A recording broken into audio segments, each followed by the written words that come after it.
Hello my friends and welcome back. Thank you very much for being with me again today. Obviously you can figure out what a person is or how a person is based on that person's behavior, actions, statements, the way that person walks around and the way that person lives his life.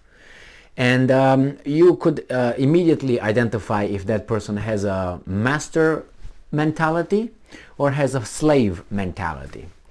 And in this case we have Putin answering a question asked by a media person regarding meeting Biden. If you would ask a weasel, a person who is indoctrinated and injected with the slave mentality, he would have a very happy answer regarding meeting Biden. If you remember, it was Bolsonaro of Brazil that he was upset that Biden did not acknowledge his presence. I can remember what, a G20 or something meeting, I don't know, a year ago or something, or 2 or 3 years ago, I can't remember, something like that, and he was insulted by that. I wonder why, because you should not even notice Biden if you would be the guy who has a master mentality. But you have a slave mentality, you are waiting for him to acknowledge you. Well, instead should be the other way around, and you behave as you behave as a normal person and don't expect anyone to oh my god, is he gonna notice me? You don't care about these things because it's enough for you who you are. And that person should have psychological problems. Bolsonaro did not acknowledge me. Oh my god. All right, so that's a lot we can discuss about the psychological interpretation of this kind of circumstances. We have here Vladimir Putin and Biden, and this article comes from Republic World. It is from October 15th 2022, and this is the title: Will Vladimir Putin hold talks with US President Joe Biden? Question mark. Here's Russian president's response. All right, let's see. Is he going to be a slave or is he going to be a master? What do you think? Yes, exactly. That's what he's going to be. Russian President Vladimir Putin was asked about holding talks with his US counterpart Joe Biden at the upcoming G20 summit. Here is what he replied. Let's see. He said, Russian President Vladimir Putin has said that he sees, quote-unquote, no need to hold talks with his US counterpart Joe Biden at the upcoming G20 summit. TASS reported. The leader's statement comes amid the tensions between US and Russia over Moscow's offensive in Ukraine. Putin made the remarks while speaking to reporters on Friday, October 14th. In response to a question regarding the possibility of meeting with Biden on the sidelines of G20 summit, Putin said that they should ask the question to US president. He further said that he does not see the need to hold a meeting with Biden. It is pertinent to mention here that the two leaders held talks over the phone in February 2022. All right, so what do you think? And I'm going to quote the exact words translated into English coming from Putin. He should be asked whether he is ready to hold such negotiations with me or not. To be honest, I don't see any need by and large.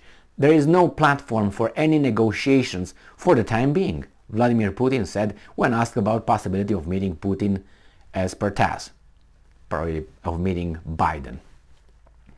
Well, it's a mistake here. So, what do you think? He says, well, ask him if he would. I don't see any reasons to meet him.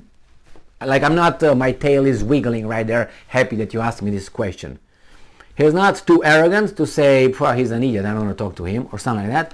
He just says, I don't see a reason, I don't see nothing that could be probably of value, just doesn't see it of any, it would not mean that they will have a negotiations at G20. So then what's the reason? Just to nothing. And the other one said, ask him if you want. Why do you ask me? Like I'm the one who, are you going to go to Mecca to, or no, let Mecca come to me. basically. No, whatever, ask the guy over there. So he is not a happy camper.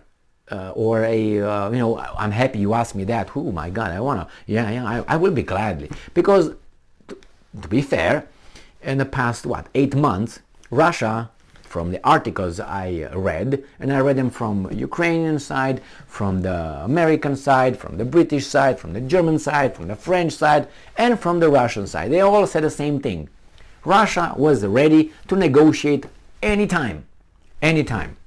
The other side was ready to negotiate only if Putin first goes away. They're not going to negotiate with Putin. They're going to negotiate with the next president, who might be very well someone even worse for them than Putin. They will not negotiate with the war criminal Putin. They will not negotiate until Russia goes back to the borders where they were before 24, and they already negotiated, right, in Minsk 2 times, and they didn't implement what was supposed to. So why should the Russians again come and talk to you? It's like we make a deal, and then you break the deal. Okay, we make another deal, you break the deal again, and then the third time you come and say, hey, let's make a deal. I don't want to make a deal with you anymore. Remember those 2 times? 2014, 2015, Minsk Agreement 1, Minsk Agreement 2. We already agreed to that. Go back to that. Or things changed. Why? Because you didn't implement the 1 and 2. So, no, you're not trustworthy. We're not going to talk to you anymore. We told you, and that's not for Ukraine. Because when Russia supposedly speaks to Ukraine, or addresses something to Ukraine, they're actually not talking to Ukraine. They talk to the United States. Because they know, as we know, that it's not Ukraine here in charge. It's over there. If United States wants tomorrow this thing to finish right as it is, that would happen. But let's go back. So Russia, Lavrov said many times, Peskov said many times, Zakharova said many times, we're open for this, but before the war, we put our points, 4 points, without which nobody discussed the points with us. I'm talking about Americans. Remember, the December 2021 was the last time when Lavrov submitted Russia an official request with the points pointed, pack. We want this. How about you? When are you gonna do it? What did Blinken do? All right then. Then they say, okay, if you don't want to talk to us, we're going to do what we said we're going to do. And there you have it. And the guys were like, finally, god damn it, woohoo, let's go. Open the champagne, bring the ladies of the night, the Cuban cigars, and let's have a little party. All right. They got Russia where they wanted to get it for some time already. That was in Chechnya, first one, Georgia, second one, Syria, third one, Ukraine, fourth one. But this one was the most important. Why? Because it's not, it was too close, too big, to all that. Georgia was too far from the west. We couldn't have too much, help over there. Saakashvili was a retard, but that's his prerogative. He can be if he wants, right?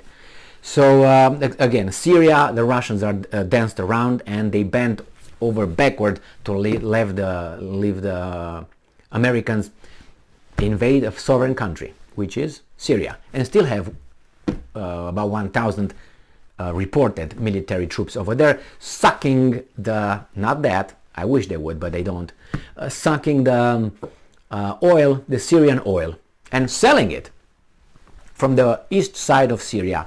Why? Because they can. And they talk about Russia invading a sovereign country. I'm not going to take you serious. You are a thief. You invaded a country. And, excuse me, more than one in the past 20 years, if I look back, or even more than 20 years. So shut up. When you're going to live up to your standards, then you can request other people and other countries to live at the same standard. Until then, you're a hypocrite. Thank you very much for being with me again today. Stay strong, stay smart, look for the truth, and be just.